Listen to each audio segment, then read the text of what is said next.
today I'm taking Sign to the gym because we are going to fight for our marriage. The devil is always a liar. He will make you think that someone else is the problem. He tries to mask his presence. He'll make you think that the person sitting beside you is the problem, but it's not. This is not the enemy. I know the enemy. One of the ways to fight for your marriage. Exactly. Make your marriage divorce-proof or break off, or if you're in a relationship, break-up-proof is to... Hi guys. Welcome to Divine Design Conversation Space Podcast Channel family. Welcome. Welcome. And today I'm taking Sign to the gym because we are going to fight for our marriage. Fight. I've just enrolled in martial arts class because I want to fight for my marriage. So how do you really fight for your marriage? Like how should believers fight for their marriage? What does it mean to fight for your marriage? I think you should go first. Go for it. Fighting for your marriage. I think, one of the important things, in our conversations we've seen is that it is not, you don't start preparing for battle in the battle. When the battle has already met you, you'll be dead, I'm sorry. You can't start trying to put on your bulletproof when the bullets are already coming at you. So in other words, the best time to fight for your marriage is not in a crisis. You fight for your marriage by preparing. You prepare ahead. So the thing is, many times people get discouraged when challenges come. When there is a storm, there is disagreement within. Couples sometimes get frustrated with misunderstandings. They never, one thing that comes with marriage and relationship is because of the whole feeling and emotion of love and chemistry and chemicals. Butterflies. You are in a height that you will never come down. But the shock comes. Shocking news. Spoiler alert. Misunderstanding becomes like an interruption to in an interruption, and it comes in such a way that you least expect such kind of thing to happen after such kind of rise in expectations. Because they told you to be happily ever after, didn't they? And it is. Like David said, it's very important for us to get your mind straight, have the right mindset, know that it mustn't happen. You mustn't have disagreement. I don't believe that couples must have disagreement. Well, it's not a must, but it can. It will. Couples can have disagreement. Like we're having a disagreement now. You see, it will. It will. People will. I think because, and we've talked about this in one of our previous episodes. Why do people have conflict? I don't think it will. I think it can. I think it will, because we're two different people. We're just having a disagreement here now. Okay, there's the difference between a conflict and a disagreement, but that's not the point of this. My point is, if we say it will happen,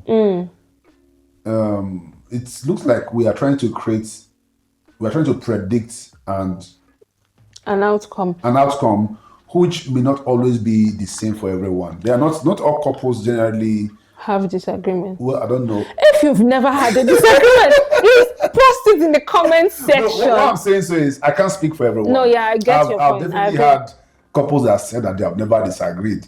So I don't know if that is true, but I don't think I'm in a position to try to say people are lying. Or not. But what I do know is that they can be.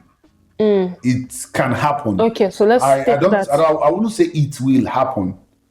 I wouldn't say it will happen. I can say it can happen. Okay, I agree with you. Okay, no, you don't need to agree with me. No. It says it will happen. Yes, but I say it can happen. So, like I said, but the bottom line is that get your mind ready. Yeah, don't be shocked. Don't be shocked. Like how David does not agree with me now. So what do I do? My mind is ready to accept such kind of scenario. So get your mind ready. Yeah. Know that these misunderstandings can happen. That's one of the ways you fight. Yeah. It's not the end of the road. And that's one of the ways you prepare yourself. Yes. Like what David said. That you don't need to prepare yourself when for example, bullets already coming towards a police officer, and that is when he's trying to look for his. Or you are shocked that there's a bullet. Yes. How is there a bullet? Yes. For God's sake, police officer, what do you expect? Exactly. So it may happen. My point is, will you tell a police officer that they will shoot at him? I think it's safe to tell a police officer that they will shoot at him. But okay, maybe it depends. If he's Not all police officers have experienced gunshots. Exactly, go through their career having to be shot at. If you're a but police officer, they can shoot at him. Yes, and the police officer should not be surprised if he's being shot at. So I think that's the point. So he should prepare his mind that something can happen. There's a possibility. Something can go wrong.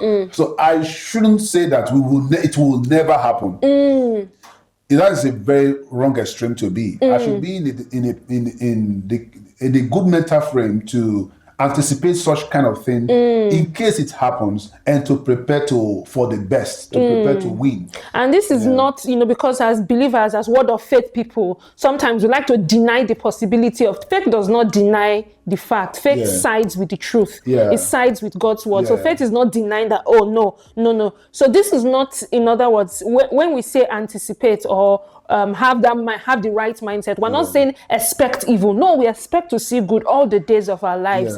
But we know that there's the possibility. And what this does for you is that when it happens, then you are not just shocked that, oh my God, and then you are losing balance. No, so don't be naive. Don't be naive. Naive.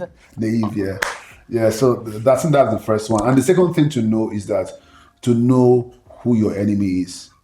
Yeah. Like they say in military, that the best strategy in warfare is to know your enemy. There is a real enemy. Exactly. There is a real enemy. And one of the ways that he works is to try to make you ignorant of his devices, like of his presence. To make you think that someone else is the enemy. The devil is always a liar. The devil is always a liar. He will make you think that someone else is the problem. He tries to mask his presence. He'll make you think that the person sitting beside you is the problem, but it's not. This is not the enemy. I know the enemy. Exactly. And you see, that is one thing a lot of people fail to realize. When there is conflict among couples, the problem many times is that they begin to fight themselves. Yeah. So one of the ways to fight for your marriage. Exactly. Make your marriage divorce proof or break off, or if you're in a relationship, break up proof, is to fight together, not to fight each other. Fight together fight as a team. And like Debbie and I used to say that we are in the same page. We are a team. We are always in the same page, but we may be on different paragraph at a time, which is bound to happen. It's beautiful. So we may be on different paragraph. But one thing is good to know is that we are on the same side. On the same She's side. Not my enemy. No, I'm not an enemy. We know who the real enemy is, and he is the devil. And that distraction, because a lot of couples are distracted, and that's one of his tactics as well. And why they're busy fighting each other? The enemy is having a field day. He's going on, he's having a field because he has distracted him from focusing your energies where it should be, from directing. So you're fighting your spouse rather than fighting with your spouse. So that is one of that's awareness. That has been his plan. As long as both of you are fighting, he's joyful, he's happy. Chilling. Exactly, he's chilling. And like the Bible says that the thief comes not but for to steal, to kill, and to destroy. So he's carrying out his plan. And the Bible also said that we're not ignorant of his devices. And one of his devices, one of the ways that this enemy likes to work is in the flesh. So once you begin to walk in the flesh towards your spouse, in carnality, you are beginning to get angry, get irritated, malice. You are enjoying malice. Yeah, you're supposed to stay days without talking. You want to be online without saying hi. Red flag. There's an enemy nearby. Exactly. When you want to confide in someone else apart from your spouse, when you are now taking steps that is against what two of you agreed without the consent of the other person. Red flag. You are, enemy trap. Heading in rebellion. And thinking you are paying back. Whenever it's paying back, you are paying back your spouse. And that women need to hear. Well, I mean, men and women need to hear, but maybe I should speak to sisters. Come close. When you are walking by your feelings, the devil is the god of the sense realm. When you are basing, on how you are capitalizing on your feelings, you are dwelling on your feelings rather than submitting to the world. So all of this, the devices. Some ladies or some husbands the way they fight each other is to deprive themselves of sex or money. Enemy alert. Bad enemy. That one is a very bad enemy. Or any kind of support or assistance. Yeah. They begin to try to pull each other down. You're that is fighting yourselves, not together. Yeah, that's what in the military, they say the best military strategy is first know who the enemy is. So you know where to point your gun, what to shoot at. Trickery. But I love how Joseph Prince captures it. Joseph Prince says that the best military strategy is not just to know who the enemy is, but to know your commander-in-chief. Whoosh, yes. Come on. Know your commander-in-chief.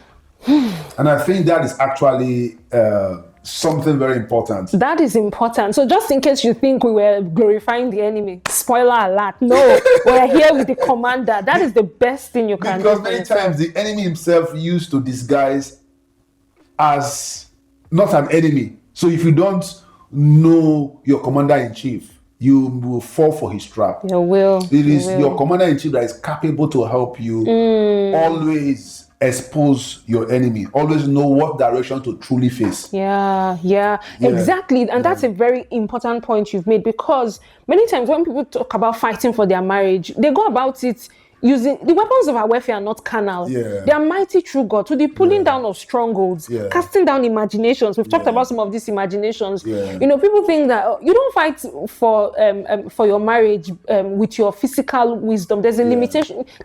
What can you see really? But when you align with your commander, he shows you really what to deal with. And sometimes, guess what you're dealing with is yourself. It's yourself. It tells you. Your commander helps you see that. Okay. And there's something you said that you know that your commander is. So the both of you are submitted to your commander. We know who the commander is. In other words, we're not alone in this battle. Exactly. We're not alone in this battle. He is the head. He's the head. So the whole stress of trying to make marriage work, the whole stress of trying to fight for your marriage, actually. When you have your commander-in-chief, it is his fight. It is his fight. And come on. The good thing with that is that you are no longer fighting for the victory of your marriage. You are fighting from victory. Yes. When you know that your commander-in-chief, he's not just fighting. He has already won. So the victory belongs to you. He has already won. So that's a beautiful thing. Exactly. Exactly. So knowing your commander-in-chief is that's very lovely. important. That is amazing. And the beautiful thing is that when you know your commander, you know the weapons you have. You know what has been given to you. You know what your commander expects. So knowing your commander is listening to the voice of your commander, knowing you're submitted to Christ. What does Christ expect of you? Expects you to walk in love. Expects you to have to be peaceful. And do you want to say something? I want to say something. What I want to say is that one good thing with our commander is a good and gracious. He will never give you an expectation and not equip you to meet it. So if our commander-in-chief says you should love your wife, he's not going to command you to love and not equip you to be able to love your wife, for example. Or as a wife, the commander-in-chief will not say submit to your husband and not equip you to be able to submit to your husband. So our commander-in-chief is gracious. He's very good. Amazing. He's not mean. He's not a sadist. So he loves us. He has our best interest. He's not Pharaoh. They'll tell you to build blocks and then tell you to look for the bricks by yourself or something. He's not a slave master. No. And that is so profound, because what that does for you is you realize that everything you have been asked to do, you have been equipped to do. So you are not working from a place of scarcity. You actually have the ability in you to love, not of yourself, not based on the person's behavior. You have the ability to be in peace. That's the best way to fight, to know that the fight is already won. Exactly. Wow. Exactly. And the enemy will always try to make you think there is a fight. Yes. So as children of God in marriage, you know there is no fight. There is no problem. There is no problem. I feel like we can just end the episode here. How to fight for your marriage is to know that there is no fight. As a believer, there's no fight. Why there is no fight is because you are already equipped with everything to make the marriage work. So that simply means if you know your commander, that means you know his command. And if you know his command, like I always say, you will be in command. So what is his command? Is love your wife. And as a wife, submit to your own husband. That simply means even if Debbie disrespects me, God expects me to always love her. God expects me to always cherish her, my affection for her should always be on fire. And he doesn't do that by just compelling me to do that. He has equipped me to do that. And also, that goes along. So sometimes the loving of my wife includes saying sorry, saying thank you, appreciating, adoring her, telling her how beautiful she looks, and so on and so forth. But all I'm trying to say in essence is we have a good beautiful. There's just so much, so much, so many points we've talked about. So beautiful. So if you're struggling to do all these things, if you're still fighting, you are not taking the supplies that have been made available, for you. The fight is over. Exactly. So I said, if you know your commander-in-chief, you will know his command. You will know his command. If you are hearing a voice that's saying, slap your wife, you know you are hearing, you are hearing another commander. Yes. You are hearing the devil. You're hearing Commander Rubbish saying, keep that malice for 2 years. Commander Enemy. Don't say sorry. He did not beg me. My dear friend, you are listening to another commander. Go away from that camp. Go away from that camp. Listen. Run. Exactly. Your commander, his voice is always peace. Yes. His voice is always peace, to bring peace, to bring joy, to bring love, to bring harmony in the relationship. And so if you know your commander, you will know his command. Because Jesus said that he knows his sheep and his sheep knows him, and they hear his voice. And the voice of another they will not listen to. They will not listen. Don't listen to the voice of culture, of tradition, of social media. Social media is not your commander. Exactly. Of feminism. Exactly. So then also I said, if you know your commander, you know his command, then you will be in command. You will be in command. Yeah, you will definitely be in command. You will be in charge. Yeah. When you act on God's word, when you act, for example, God's word will always tell you to seek peace. God's word will always tell you to reconcile. Always. And you don't need to wait for your spouse to do their own before you respond. No, God's command is to you. Do your own part. And when you do that part, they are not going to you're not putting them above you. No, you are putting God above you. You are submitting under the lordship of Christ. You are honoring Christ. And in that way, you are opening the doorway for his grace, for his love, for his peace to reign in your home. Oh, just thank you, mighty, loving, amazing commander. That's a beautiful way to have a beautiful marriage. And that's the best way to fight for a marriage. I'm just going to recap.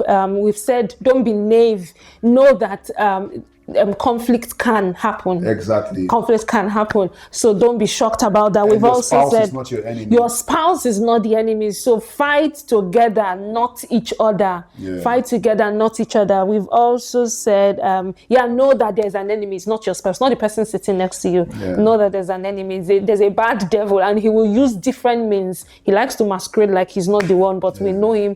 But beyond that, know your commander. That's the most powerful way you can fight for your relationship. And lastly, we will not forget this. One of the ways you can also fight for your marriage is to subscribe to this YouTube channel. Jenny, go Jenny. Yeah. That's not what he was going to say, but yes, I'm just thank you and God bless you. No,